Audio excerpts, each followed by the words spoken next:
Hello everyone, welcome to RK tutorial. Friends, ఈరోజు మనము AP గ్రామవార్డు సచివాలయం మరియు ఇతర పోటీ పరీక్షలకు ఉపయోగపడే విధంగా మోడల్ పేపర్స్ అయితే చూస్తున్నాము ప్రతిరోజు కూడా.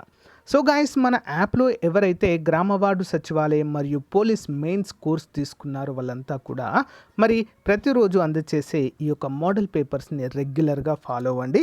మంచి రివిజన్గా మీకైతే ఉంటుంది. ఇంకా ఎవరైనా మన కోర్స్ తీసుకోవాలి అనుకుంటే లాంగ్ టర్మ్ ప్రిపరేషన్లో భాగంగా అందుబాటులో ఉన్నాయండి, మంచి ఆఫర్స్ ఉన్నాయి. ఒకసారి డెమో క్లాసెస్ విని తీసుకోండి. ఓకే. సో గైస్, ఏపీ గ్రామవార్డు సచివాలయం 3వ నోటిఫికేషన్లో ఖచ్చితంగా జాబ్ సాధించాలనే లక్ష్యంతో ఉన్నటువంటి అభ్యర్థుల కొరకు ప్రత్యేకంగా చాలా మంచి ఆఫర్లు అయితే కోర్స్ అందజేస్తున్నామండి. కేవలం 500 రూపాయలకే కేటగిరీ 1 అభ్యర్థులకు, రిమైనింగ్ కేటగిరీ వారికి పార్ట్ ఏ అయితే అందిస్తున్నాము. ఆల్మోస్ట్ 20 ఇయర్స్ ఎక్స్పీరియన్స్ కలిగిన ఫ్యాకల్టీ చేత క్లాసెస్ అయితే చెప్పిస్తున్నామండి.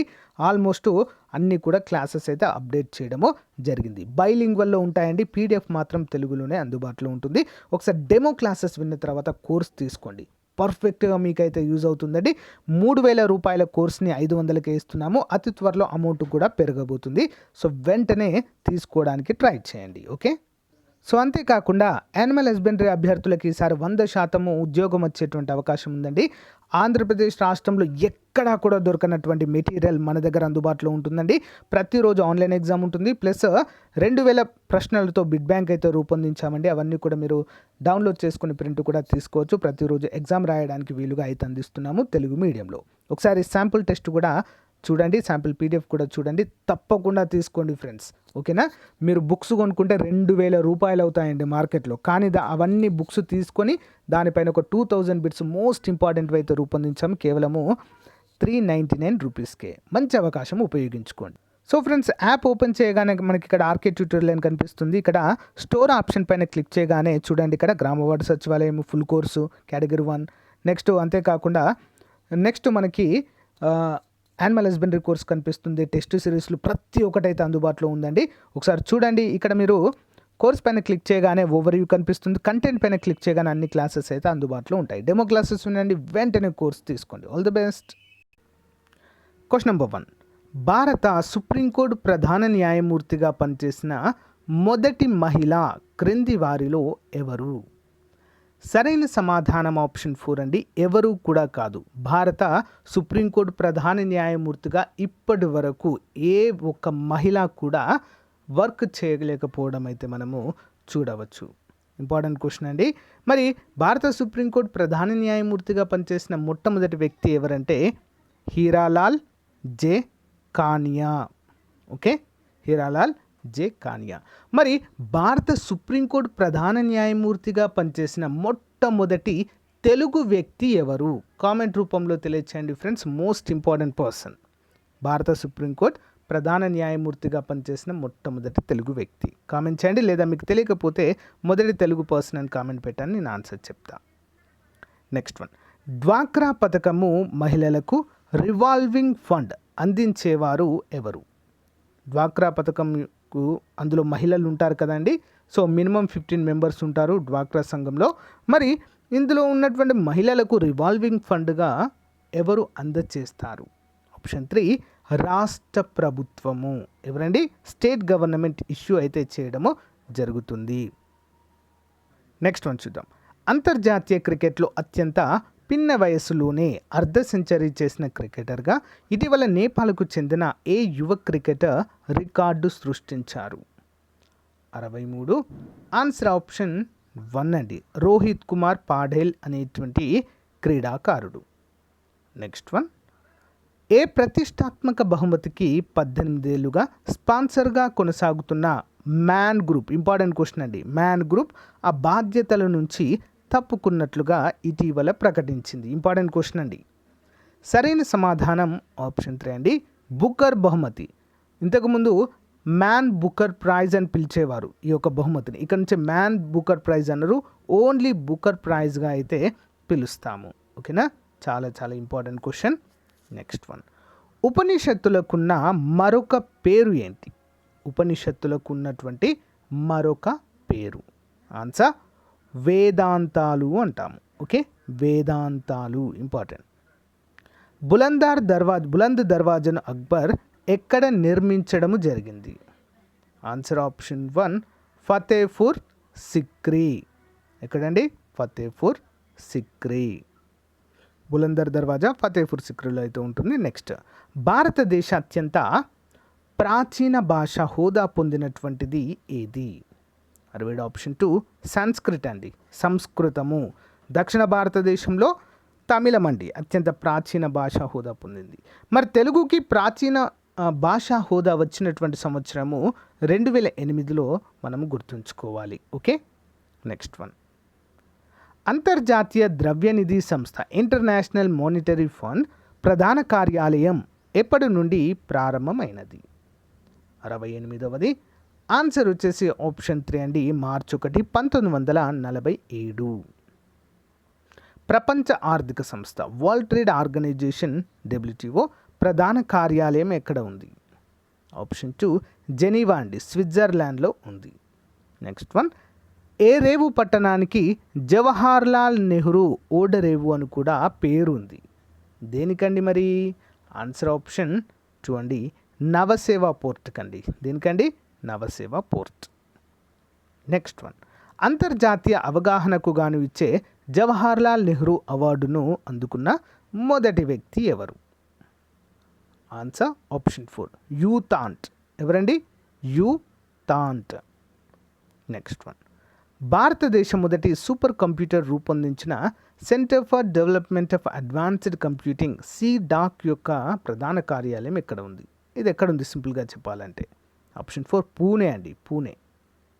Next one. వేళ్ళ ఛేదనాల ద్వారా శాఖీయ వ్యాప్తి జరుపు మొక్కకు ఉదాహరణ ఏంటి? 73. ఆన్సర్ ఆప్షన్ 3 అండి, carrot. Next one. Southern reason form machinery training and testing institute ఎక్కడ కలదు? ఆప్షన్ 1 అనంతపురము, ఆంధ్రప్రదేశ్. CPAను విస్తరించండి. What is the abbreviation of CPA? Option 1 Commonwealth parliamentary association. Commonwealth parliamentary association. Next one. Newton రెండవ సూత్రము దేనిని తెలియచేస్తుంది? న్యూటన్ రెండవ సూత్రము 76 ఆప్షన్ 1 బలం యొక్క నిర్వచనాన్ని తెలియచేస్తుంది. Next one. ఫాజిట్రాన్ను ప్రాథమిక కణములో ఈ తరగతికి చెందినదిగా చెప్పుకుంటాం. ఫాజిట్రాన్ 77. ఆన్సర్ ఆప్షన్ 4 అండి, లెఫ్టానులు అంటారండి. ఏమంటారు? లెఫ్టానులు. Next one. విమాన భాగాల తయారీలో ఉపయోగించే ఎలక్ట్రాన్ అనే మిశ్రమ లోహంలో ఉండేది ఏది? Answer option 2 magnesium and zinc. Next one. కిరణజన్య సంయోగ క్రియకు కావలసిన కారకము ఏంటి? ఆప్షన్ 4 పైవన్నీ అండి. సూర్యరశ్మి కావాలి, కాంతి కావాలి, కాంతి, హరితరేణువులు, కార్బన్ డైఆక్సైడ్ కూడా కావాలి. మొక్కలోని పత్రహరితము కార్బన్ డైఆక్సైడ్, కాంతి మరియు నీటిని కూడా ఉపయోగించుకొని మరి పిండి పదార్థాలను తయారు చేసుకునే ప్రక్రియే కిరణజన్య సంయోగ క్రియ. ఓకేనా? Next one. క్రింది వాటిని జతపరచుము. ముందుగా Soviet union, America, Bharat, China ఆయా దేశాల యొక్క మొట్టమొదటి ఉపగ్రహాలు చూద్దాం. సోవియట్ యూనియన్కి స్పుత్నిక్ 1, అమెరికాకి ఎక్స్ప్లోరర్ 1, ఆర్యభట్ట భారతదేశానికి అండి ఇది. China Dongfang Hong 1. ఈ ఆయా దేశాల యొక్క ఉపగ్రహాలండి, శాటిలైట్స్. పరగణాలు అనగా ఏంటి? ఆప్షన్ 4 కొన్ని గ్రామాల సముదాయాన్నే పరగణాలు అంటారు. ఈ క్రింది పండితులను కాలక్రమంలో పెట్టండి. కవులు మరియు పండితులు. ఆన్సర్ ఆప్షన్ 2 1 by 1 చూద్దాం. ముందుగా అబూబకర్, తర్వాత ఫిరదౌసి, తర్వాత హసన్ నిజామీ, తర్వాత అమీర్ ఖాన్, నెక్స్ట్ భరౌని. సో వరుస క్రమము. Next one. దాసు హత్య అని ఎవరికి పేరు? దాసు హత్య. ఆప్షన్ 3 అండి, త్రిసా దాసుడు. Next one. అనిబిసెంట్కు డాక్టర్ ఆఫ్ లెటర్స్ అనే బిరుదును ప్రదానం చేసిన వారు ఎవరు? ఆప్షన్ 3 అండి, కాశీ హిందూ విశ్వవిద్యాలయం వారు ఇదైతే ఇవ్వడం జరిగింది. మరి భారత జాతీయ కాంగ్రెస్కి అధ్యక్షత వహించిన మొట్టమొదటి మహిళ అండి. ఓకేనా. బెనారస్ హిందూ యూనివర్సిటీ ప్లేస్లో, అక్కడ బెనారస్ హిందూ యూనివర్సిటీలో ఒక పాఠశాలను నిర్మించిన వ్యక్తి కూడా అన్ని బెసెంట్గా మనము చెప్పుకోవచ్చు. ఓకేనా, ఇంపార్టెంట్ అండి. నెక్స్ట్ వన్, పూర్ణ స్వరాజ్ జరగాలని ఏ ఇండియన్ నేషనల్ కాంగ్రెస్ సమావేశంలో తీర్మానించడం జరిగింది? ఆప్షన్ 1 1929 లాహోర్ సమావేశము. క్రింది వాటిని పరిశీలించి సరైన సమాధానమును గుర్తించండి. 86 ఆప్షన్ 4 పైవన్నీ సరైనవి చూద్దాం. 1855లో భారత్లో తొలి జనపనార పరిశ్రమను కోల్కతాకు సమీపంలో రిష్రా అనే ప్రాంతంలో స్థాపించబడింది. ప్రస్తుతం భారత్లో జనపనారను ఎక్కువగా ఉత్పత్తి చేస్తున్న ప్రాంతం కోల్కతా, నైహోతి మేకల. కరెక్ట్. దేశంలో జనపనార మిల్లులు ఎక్కువగా ఉన్న రాష్ట్రం పశ్చిమ బెంగాల్. అన్ని సరైనవే. నెక్స్ట్ వన్, క్రింది వాటిని పరిశీలించి సరైన సమాధానమును ఇవ్వండి. ఆన్సర్ ఆప్షన్ 4 అన్ని సరైనవే చూద్దాం. జొన్నలు, సజ్జలు, రాగులు ఋతుపవన వైఫల్య సమయంలో అధిక దిగుబడిని ఇస్తాయి. అంటే వీటికి ఎక్కువ నీరు అనేది అవసరం లేదు అండి. ఓకేనా. జొన్నలను పేదవాడి ఆహారంగా పిలుస్తారు. సజ్జలను అతి పేదవాడి ఆహారంగా పిలుస్తారు. ఓకేనా, చాలా ఇంపార్టెంట్. భారత్లో హరిత విప్లవం వలన అధిక దిగుబడిని సాధించిన పంట గోధుమ పంట అండి. ఓకే. నెక్స్ట్, క్రింది వాటిని పరిశీలించి సరైన సమాధానమును ఇవ్వండి. 88 ఆప్షన్ 4 అన్ని సరైనవే.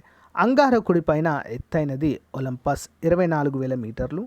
చంద్రుని పైన లిబ్నిడ్జ్ 10,670 మీటర్లు. భూమిపైన ఎవరెస్ట్ 8,850 మీటర్లు. అత్యంత ఎత్తైనవండి ఇవి. ఉష్ణోగ్రత సగటు విలువను కనుక్కోవడం గురించి కొన్ని పద్ధతులు ఇవ్వడం జరిగింది. వాటిలో సరైన సమాధానము ఏంటి? ఆన్సర్ ఆప్షన్ 4 అండి. అన్నీ కూడా సరైనవే.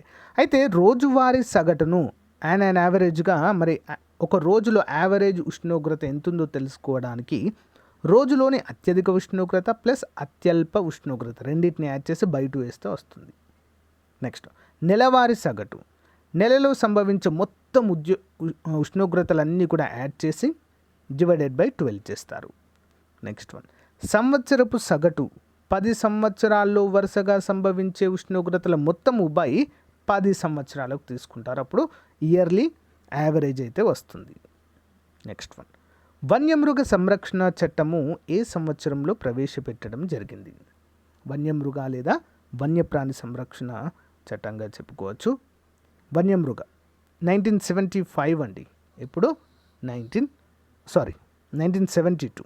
వన్యప్రాణి లేదా వన్యమృగ సంరక్షణ చట్టము 1972లో దీన్ని ప్రవేశపెట్టడం జరిగింది. క్రింది వాటిలో ఆమ్ల వర్షానికి కారణమైన వాయు కాలుష్యాలు ఏవి? ఆప్షన్ 2 నైట్రోజన్ మరియు సల్ఫర్ ఆక్సైడ్లు. జీవ వైవిధ్యంపై వ్యూహాత్మక ప్రణాళిక 2011-2020 ప్రకారము ఎన్ని ఆయిచి జీవ వైవిధ్య లక్ష్యాలను నిర్ణయించారు? ఆన్సర్ ఆప్షన్ 4 20 అండి. నెక్స్ట్ వన్, క్రింది వాటిలో భారత రాష్ట్రపతి గురించి సరికానిది ఏది? 93. ఆన్సర్ ఆప్షన్ 3 అండి. సి మరియు డి మాత్రమే సరికానిగా చెప్పుకోవచ్చు. సి మరియు డి. ఏబి రైట్ అండి. చూద్దాం. 1992లో 70వ రాజ్యాంగ సవరణ ద్వారా ఢిల్లీ, పాండిచ్చేరి శాసనసభల సభ్యులకు కూడా రాష్ట్రపతి ఎన్నికల్లో ఓటు వేసే అధికారం కల్పించారు. కరెక్ట్. ఓటు బదలాయింపు పద్ధతి రాజ్యాంగ పరిషత్లో ప్రతిపాదించిన వారు అంబేద్కర్ మరియు జవహర్లాల్ నెహ్రూ. తప్పిచ్చినవి చూద్దామండి. ఏబి రైట్, సిడి తప్పు. చూద్దాం. రాష్ట్రపతి పదవికి ఒక వ్యక్తి 2 సార్లు మాత్రమే పోటీ చేయాలని రాజ్యాంగంలో పేర్కొన్నారా? లేదు. అసలు ఎన్నిసార్లని ఎక్కడ కూడా మెన్షన్ చేయలేదు. కానీ మొదటిసారిగా బాబు రాజేంద్ర ప్రసాద్ గారు 2 సార్లు ఎన్నికయ్యారండి. అంతే, అదే లాస్ట్గా. తర్వాత ఎవరైనా కూడా ఒకేసారి పోటీ చేయాలని ఒక సాంప్రదాయం వచ్చింది తప్ప అది మ్యాండేటరీ కాదు. ఓకే. రాష్ట్రపతి ఉపరాష్ట్రపతి ఎన్నిక వివాదాన్ని సుప్రీంకోర్టు మరియు హైకోర్టు పరిష్కరిస్తాయనేది తప్పు అండి. ఓన్లీ సుప్రీంకోర్టు మాత్రమే చూసుకుంటుంది, హైకోర్టులకు సంబంధం లేదు. కాబట్టి సి అనేది డి అనేది తప్పు. క్రింది వాటిలో సరి అయినది 94. ఆన్సర్ ఆప్షన్ 4 అండి. సరి అయినది 1976లో 41వ రాజ్యాంగ సవరణ ద్వారా రాష్ట్రాలు మరియు ఉమ్మడి పబ్లిక్ సర్వీస్ కమిషన్ల యొక్క గరిష్ట సభ్యుల వయోపరిమితిని 60 నుంచి 62 సంవత్సరాలకు పెంచినారు అనేది సరైనదిగా మనమైతే చెప్పుకోవచ్చు. నెక్స్ట్ వన్ చూద్దాం. కేంద్ర పరిపాలనా ట్రిబ్యునల్లోని సభ్యులు ఎంతమంది ఉంటారు? 95 ఆప్షన్ 3 అండి. ఒక చైర్మన్ ప్లస్ 16 మంది వైస్ చైర్మన్లు ప్లస్ 46 మంది సభ్యులు ఉంటారు. Next one. ఏ రాజ్యాంగ సవరణ ద్వారా జాతీయ ఎస్టీ కమిషన్ ఏర్పడింది? ఆప్షన్ 2 89వ రాజ్యాంగ సవరణ 2003. Next one. మూల ఆధార వడ్డీ రేటు అంటే ఏంటి? ఆప్షన్ 3 అండి. ఎలాంటి మినహాయింపులు లేకుండా అన్ని రుణాలపై కనీస రేటు. ఇంపార్టెంట్. Next one. ప్రతి కుటుంబానికి 5 లక్షల మేర ఆరోగ్య బీమాను అందించాలనే ఉద్దేశంతో 2018 సెప్టెంబర్ 23న కేంద్ర ప్రభుత్వం ప్రారంభించిన పథకం ఏది? ఆప్షన్ 2 అండి. ఆయుష్మాన్ భారత్. Next one. 2019 ఫిబ్రవరి 15న కేంద్ర ప్రభుత్వం ప్రారంభించిన ప్రధానమంత్రి శ్రమ్ యోగి మాన్ధన్ క్రింద అసంఘటిత రంగంలో ఉన్న కార్మికులకు నెలకు ఎన్ని రూపాయల పెన్షన్ ఇస్తారు? ఆప్షన్ 3 3,000. చివరి క్వశ్చన్. క్రింది వాటిలో సరికానిది ఏది? సరికానిది ఆప్షన్ 2 సరికానిదండి. చూద్దాం. 2011 జనాభా లెక్కల ప్రకారం 48.9% మంది శ్రామికులలో ప్రధాన పనివారు వ్యవసాయ మరియు వ్యవసాయ అనుబంధ రంగాల్లో పనిచేస్తున్నారు. కరెక్ట్. 1991-2011 మధ్య కాలంలో సేవా రంగం యొక్క సాపేక్ష పరిణామము చాలా పెరిగింది. వృత్తిపరమైన వ్యవస్థలో వివిధ విభాగాలలో చెప్పుకోదగిన మార్పు ఉంది. ఓకే, బి అనే తప్పు, అన్నీ సరైనవి. ఇక సో గాయస్, ఇది రోజుకు సంబంధించిన మోడల్ పేపర్. ప్రతిరోజు కూడా ఇక మోడల్ పేపర్స్ అయితే అప్డేట్ చేస్తూ ఉంటానండి. రెగ్యులర్గా ఫాలో అవ్వండి. అంతేకాకుండా మీ ఫ్రెండ్స్కి షేర్ చేయండి. దీని యొక్క లింక్ వీడియో డిస్క్రిప్షన్లో ఇస్తాను. ప్రతి ఒక్కరు కూడా డౌన్లోడ్ చేసుకోండి ఉచితంగా. ఓకేనా? Thank you guys. Thank you for available support. Have a nice day. Bye.